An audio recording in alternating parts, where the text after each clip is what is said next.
अंग्रेजी बोलने के लिए ये सभी शब्द बहुत ही फायदेमंद हैं। जैसे अनफेयर टू अनुचित है, जूनियर टू छोटा है, बाउंड टू निश्चित है, डिफिकल्ट टू कठिन है, मैरिड टू से शादी है, फॉरवर्ड टू उत्तेजित है, क्यूरियस टू उत्सुक है, अकस्टम्ड टू लत है, अकाउंटेबल टू जिम्मेदार है। अलग अलग तरीके से इन सभी शब्दों का प्रयोग सीखेंगे। ऐसे कई सारे शब्द हैं। अनफेयर टू मतलब है अनुचित है, जो चीजें उचित न हो, जो चीजें अच्छा नहीं हो वहां पर प्रयोग करते हैं। इसे it is unfair plus V1 plus object होगा। अनफेयर के बाद टू भी आएगा। इसे जानवरों को मारना अनुचित था, मतलब जानवरों को मारना उचित नहीं था, तो it was unfair to kill an animal. पेड़ काटना अनुचित है, क्योंकि अगर पेड़ काट दिए जाएंगे तो ऑक्सीजन की कमी हो जाएगा। It is unfair to cut the tree, तो इससे आप प्रयोग करेंगे अनफेयर टू मतलब अनुचित है, जहां पर जो चीजें उचित नहीं हो सजेशन के तौर पर भी आप बोल सकते हैं। अकस्टम्ड टू इसका मतलब है लत है, किसी भी चीजों का आदत है, एडिक्टेड होना। Subject is MR plus accustomed to plus V4 plus subject. अब एक आदत बना हुआ है कि अगर टू आया तो वह आएगा तो V1 आ जाएगा, लेकिन ऐसा सबके साथ नहीं होता है। ये चीजें 90% तो ट्रू हैं, लेकिन 10% में आप टू के बाद V4 भी लगाते हैं। जैसे कुछ शब्द है इस प्रकार से, पेरिया को टीवी देखने का लत है। Priya is accustomed to watching TV. उसे शराब पीने का लत है। He is accustomed to drinking wine. Drinking wine मतलब शराब पीना। तो कोई भी चीजों का लत होना, कोई भी चीजों का एडिक्ट होना, वहां पर आप प्रयोग करेंगे। बाउंड टू मतलब निश्चित है। इसका प्रयोग कब करते हैं? जो चीजें सर्टेन हो, जो चीजें निश्चित हो, उसके लिए कोई काम का करना निश्चित होना, कोई काम का होना निश्चित होना। इससे मेरा वहां जाना निश्चित है।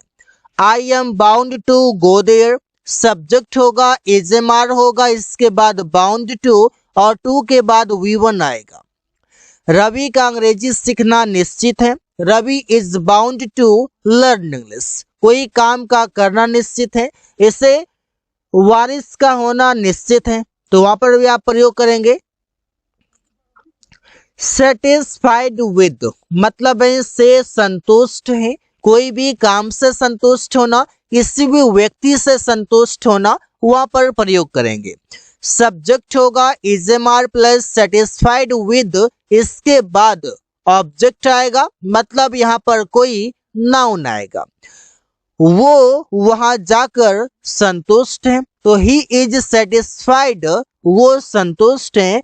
विद किससे? तो वहां जाकर गोइंग देयर। गोइंग यहाँ पर V4 आ गया, जो कि इसके बाद अगर वर्ब आएगा विद के बाद तो V4 आएगा या फिर कोई ऑब्जेक्ट आएगा।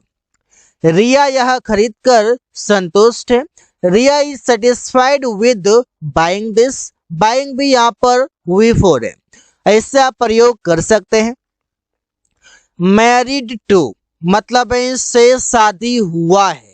Subject is am are plus married to plus object. Object मतलब यहाँ पर कोई नाउन भी आ सकता है, कोई प्रोनाउन भी आ सकता है। As you wish you can use here. मेरा उससे शादी हुआ है। I am married to her. I am married to her, मेरा उससे शादी हुआ है। यहाँ पर चाहूँ तो मैं किसी का नाम भी ले सकता हूँ। तुम्हारा रानी से शादी हुआ है। यू आर मैरिड टू रानी। रानी से मतलब मैरिड टू रानी, रानी से शादी हुआ है। अकाउंटेबल टू मतलब जिम्मेदार होना। जहां पर आप रिस्पॉन्सिबल का प्रयोग करते हैं वहां पर आप प्रयोग कर सकते हैं। Subject is am are plus accountable to, इसके बाद कोई ऑब्जेक्ट आ जाएगा। जैसे रमेश उसके मृत्यु के लिए जिम्मेदार है। Ramesh is accountable to his death. क्यों? क्योंकि उसने लापरवाही किया, उसने जिम्मेदारी से काम नहीं किया। वे लोग इस दुर्घटना के लिए जिम्मेदार हैं। They are accountable to this accident. Looking forward to, इसका मतलब है उत्तेजित होना या इंतजार करना, बेसब्री से इंतजार करना।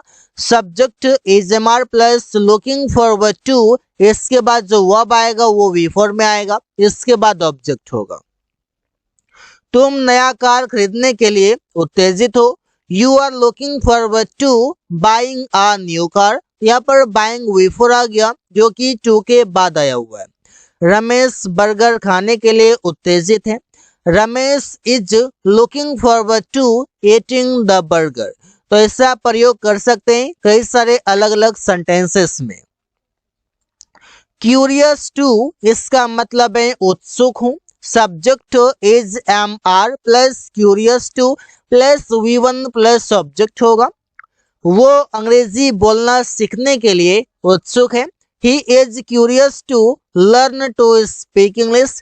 कोई भी चीजों के लिए उत्सुक होना, एक्साइटेड होना, वहां पर आप प्रयोग करेंगे। रवि कार खरीदने के लिए उत्सुक है। Ravi is curious to purchase a car. तो आप सेंटेंस ऐसे ही बनाएंगे। अगला है डिफिकल्ट टू, और ये बताता है कि कोई काम करना कठिन है, कोई काम करना भारी है, ऐसा बोलेंगे। इट इज डिफिकल्ट, इसके बाद 2V1 प्लस ऑब्जेक्ट होगा। वहां पैदल जाना कठिन है। It is difficult to go there on foot. अब समय पर पहुंचना कठिन है। Now it is difficult to reach on time. जब कोई काम करना कठिन महसूस हो या कठिन हो, भारी हो, वहां पर आप प्रयोग इससे करेंगे। जूनियर टू, इसका मतलब है से छोटा है। जैसे subject is am are plus junior to, इसके बाद ऑब्जेक्ट आएगा। तुम मेरे भाई से छोटे हो, मतलब जूनियर हो। You are junior to my brother. Aman Priya से छोटा है। Aman is junior to Priya. जिससे छोटा होगा उसे लास्ट में लिखा जाएगा और जो छोटा होगा उसे पहले लिखा जाएगा। अपोलोजाइज फॉर मतलब माफी मांगना। सब्जेक्ट अपोलोजाइज फॉर, इसके बाद V4 आएगा या फिर ऑब्जेक्ट आएगा। अपनी गलती का माफी मांगो। Apologise for your mistake. मैं इस गलती के लिए माफी मांगता हूँ। I apologise for this mistake. तो यहाँ पर आप सेंटेंस ऐसे ही बनाएंगे। कमिटेड टू मतलब वचनबद्ध होना, किसी से अपना वचन रख देना, अपने वादा कर देना या फिर अपने शब्दों को रख देना। अलग अलग तरीके से बोला जाता है, जैसा आपको इजी लगे बोलेंगे। Subject is am are plus committed to plus V4 या ऑब्जेक्ट। मैं अपने काम के प्रति वचनबद्ध हूँ। As I said I am doing, जैसा मैंने कहा मैं कर रहा हूँ। I am committed to my work, मैं अपने काम के प्रति वचनबद्ध हूँ। प्रिया रोज खाना पकाने के प्रति वचनबद्ध है क्योंकि उसने कहा कि 10 दिन तक लगातार मैं खाना पका दूंगी। तो Priya is committed to cooking food daily. तो इससे आप प्रयोग करेंगे। कंटेंट विद मतलब है संतुष्ट है। इसके लिए सेटिस्फाइड भी आता है, लेकिन यहाँ पर हम कंटेंट विद का प्रयोग करेंगे। मैं इस किताब से संतुष्ट हूँ। I am content with this book. वो इस काम से संतुष्ट है। He is content with this work. तो इससे आप प्रयोग करेंगे। फेड अप विद मतलब है से उब गया है। Subject is am are plus fed up with, इसके बाद कोई ऑब्जेक्ट होगा। प्रिया खाना पकाकर उब गई है। Priya is fed up with cooking food. मेरा भाई इस बाइक से उब गया है। My brother is fed up with this bike. आप कोई काम करके उब जाना, कोई काम से उब जाना, किसी चीजों से उब जाना, किसी व्यक्ति से उब जाना, वहां पर भी आप प्रयोग करेंगे। So guys, thanks for watching. That's all for today.